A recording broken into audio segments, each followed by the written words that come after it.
Hi folks, my name's Liam. I pick fights. I hope this video finds you in good health and good spirits. I wanted to drop this and just let you guys know where my action is going for UFC Vegas 17. It's going down tomorrow night, December 19th, headlined by two welterweights, Stephen Wonderboy Thompson and Jeff Hands of Steel Neal. It's going to be a great fight, guys. I'm really looking forward to this one. Looking forward to this card. A couple fights have already fallen off due to COVID, but there's a lot of great action remaining on the card. And I'm really excited to see how this plays out. I got a bunch of action on the line. Probably the most I've bet on an event since I started tracking my bets third party. I'm feeling a little reckless, a little crazy, a little loose for the end of the year here. Looking to take advantage of some good spots and some good opportunities, hopefully to win some cash, to turn a little profit, and to, stack up that Christmas bonus before the end of the year. So hopefully I can share some profitable plays with you guys today. If you guys have any questions, comments, concerns, feedback for me, anything that you want to hear from me, anything you'd prefer that I was talking about than just my bets, just my plays, please let me know. I'm open to suggestions, and I'd love to hear what you have to say. So getting into the action, guys, here's what I have in terms of bets for you guys over the weekend. First and foremost, I got action on the main event, guys. I'm backing Wonderboy Thompson here, 4 units at -102. Why am I backing Wonderboy Thompson in this fight? I respect Jeff Neal. I think he's a great fighter, and I think that his time is coming soon in the welterweight division. I just think this is the worst matchup for him in the top 10, guys. Wonderboy Thompson is elusive. He's hard to hit. He's hard to hurt. He's a hard guy to get reads on. I think that Jeff Neal has benefited from fighting a bunch of aggressive opponents in the UFC. I think Thompson's going to make him work to get into range. I think he's going to have a hard time establishing his range. I think Jeff Neal is most dangerous when he can put those hands of steel on you.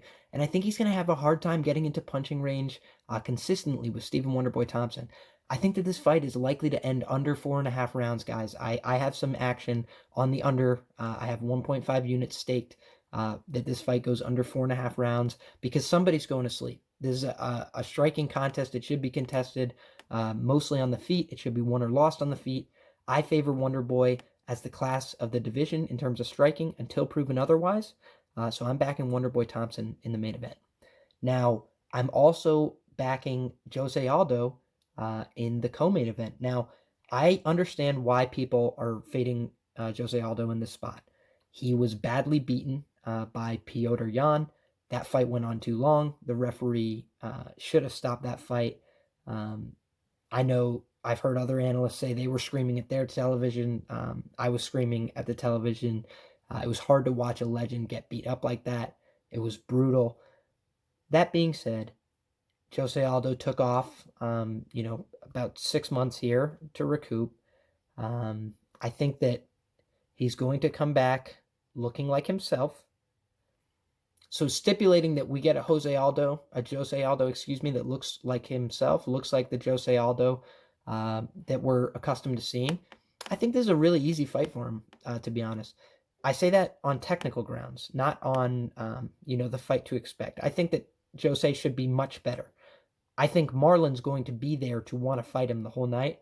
Marlon's never been finished. He's a very tough and durable guy. He wants to win. He wants to be there.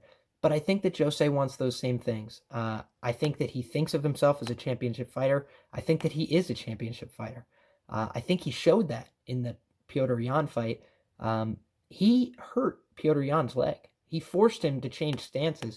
I think that was a harder fight than Petr thought it was going to be. So I don't think that Jose Aldo's a shell of himself. I think that he's less durable than he used to be.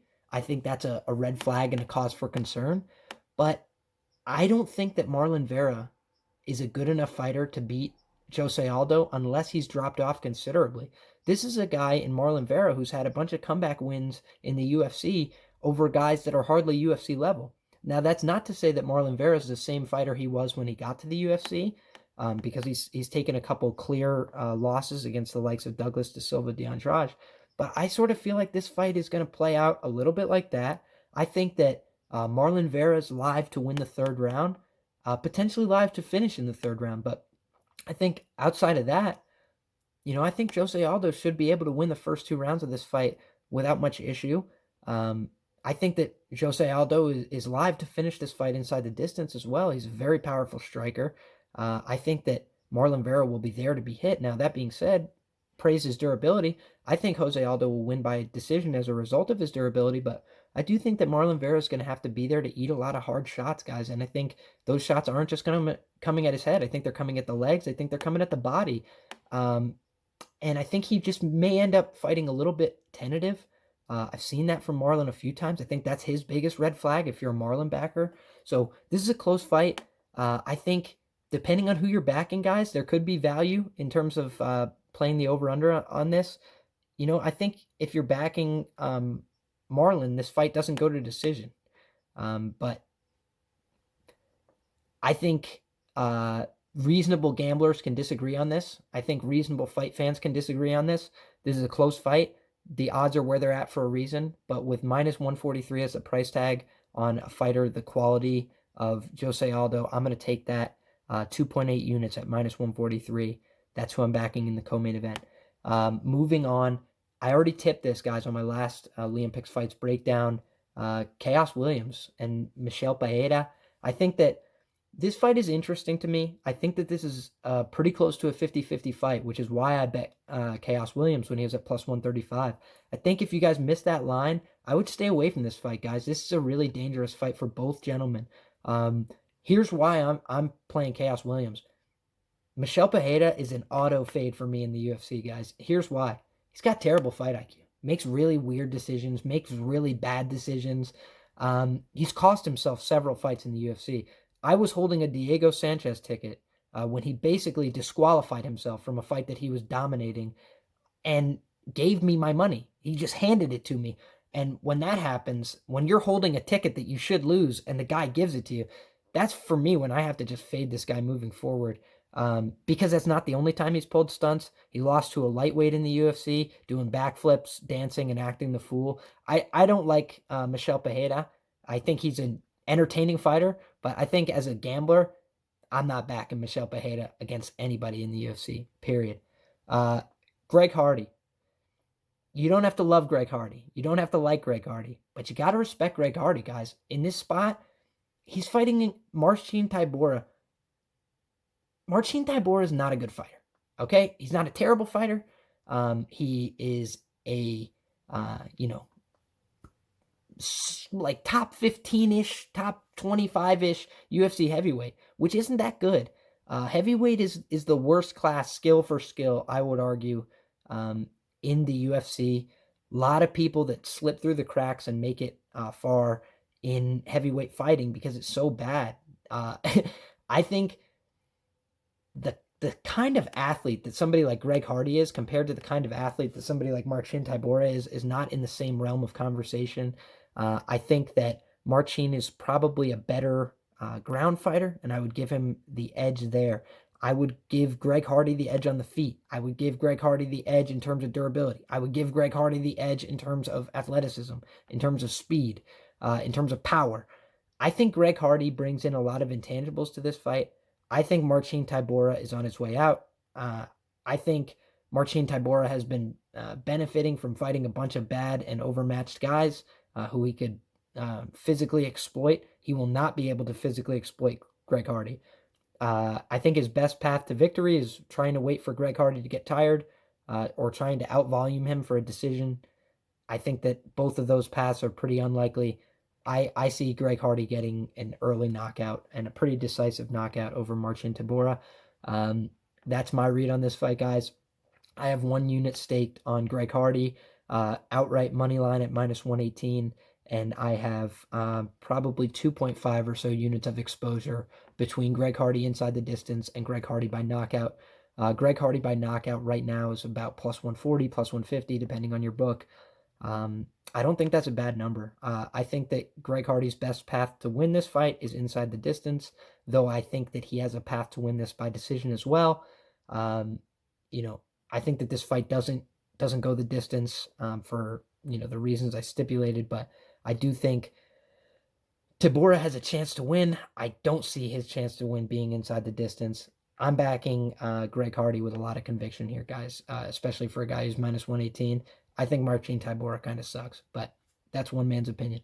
Now, last action that I will share with you, because I do have a small ticket on Alex Morano, but based on how Anthony Pettis looked on the scale today, guys, don't follow me down that road. I think Anthony Pettis is live to win inside the distance there, but I'm backing Pannie Kianzad against Sijara Eubanks, and the reason being is because I think Sarge is the favorite in this contest because of the Julia Avila win. That was a good win. It was a surprising outcome. It was a surprising contest. I haven't altogether been too impressed by Sijara Eubanks. I don't think her skills are particularly pronounced. I think she's a fairly highly skilled ground fighter by the standards of the women's divisions. I think her stand-up leaves a lot to be desired. I think her cardio leaves a lot to be desired. I think Pannie Kianzad should have the takedown defense to keep this fight on the feet. I think that Pannie is probably going to light her up with her boxing. I think that as the fight goes on, Sijara will be less and less likely to get the takedowns. She'll be less and less likely to hold them if she does get them. So I'm going to take Pannie Kianzad here, 1 unit plus 135, one of the underdog plays that I'm backing on this card. I feel pretty good about that one. Not a lock of the night or anything. Sijara has a clear path to victory, but I think it's close to a 50-50 fight, just like the Chaos Williams one and the Michelle Paeda fight. I think you could back somebody when they're plus 135 in a 50-50 fight. And so that's what I'm doing in both of these contests. I do actually favor Pannie Kianzad to win. I do favor Chaos Williams to win, but I'm also liking the odds that I'm getting on them because I think that they're close to 50-50 fights. And if I can get the plus money on somebody who I think should win a 50-50 fight, I'm going to take that. So that's how I attack the board for this event, guys. The only other play that I didn't mention that I think probably deserves, two quick opportunities for you guys if you're looking for ways to make money on this event. I would fade Duran Win if I were you. Now, I don't like Antonio Ahoya, which is why I didn't back him straight, why I didn't play him money line in this setting. I think Ahoyo's game leaves a lot to be desired, but Duran Win isn't that good. He's way, way, way, way, way undersized. Look at the face-off between those two. And also just think about, I think Duran Win is 5'6". If I'm wrong, he's no taller than 5'8", and he fights at 185 pounds, guys. Not good.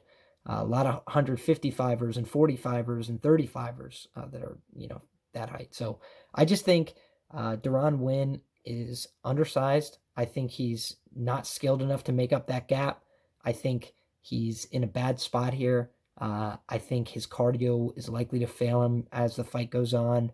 And I took a small stab, 0.5 units, Ahoyo in round 3, plus 900. So big return there.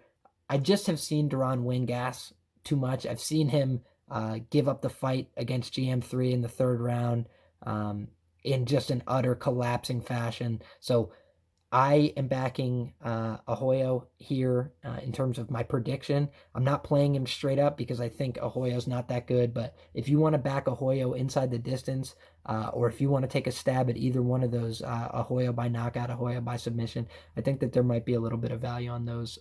Although I think more and more action is going to come in. If you're going to hit that line, I'd do it soon before it just gets completely blown up. And the last play I was going to tip you guys off to, 1 unit on Cody Durden by KO at plus 325. Listen, he's fighting Jimmy Flick. Jimmy Flick, all respect to his submission game. He's a very talented grappler. He's a dangerous guy. That's clear from his submission game, and I think he has 13 wins by submission. That's a lot of fights to finish inside the distance period. But I think that Jimmy Flick has shown a clear liability throughout his career, which is that he can get cracked on the feet. He's been brutally knocked out and finished by the likes of Chris Gutierrez, who Cody Durden went to a draw with in his first UFC fight. Cody Durden can crack. I think Cody Durden is not a bad fighter. I think he's got a lot of skills on the feet. He's a state champion wrestler. I don't think he's going to get taken down too much in this contest. Hopefully he'll be smart enough not to try and take Flick down in this contest. But I think I trust Durden to keep this on the feet. I've seen Flick get knocked out too many times not to bite on plus 325, Cody Durden by knockout. So that's my only play on Cody Durden. because I don't think that there's a ton of value backing him at plus 130. I think that is like a 55-45 fight in favor of Flick. But I think that for the plus 325, I think Cody Durden is going to light this guy on fire if it's on the feet for extended periods of time. And so for that reason, I'm backing Cody Durden by KO. Guys, thank you so much for spending some time with me. That is all my plays for UFC Vegas 17. My name is Liam. I pick fights. I hope that you guys have found this informative and entertaining. If there's anything more that you want to know about UFC Vegas 17 or any other fight, combat sports, please reach out to me. I'd love to hear from you. Thank you so much for your time and your attention. God bless and enjoy the fights.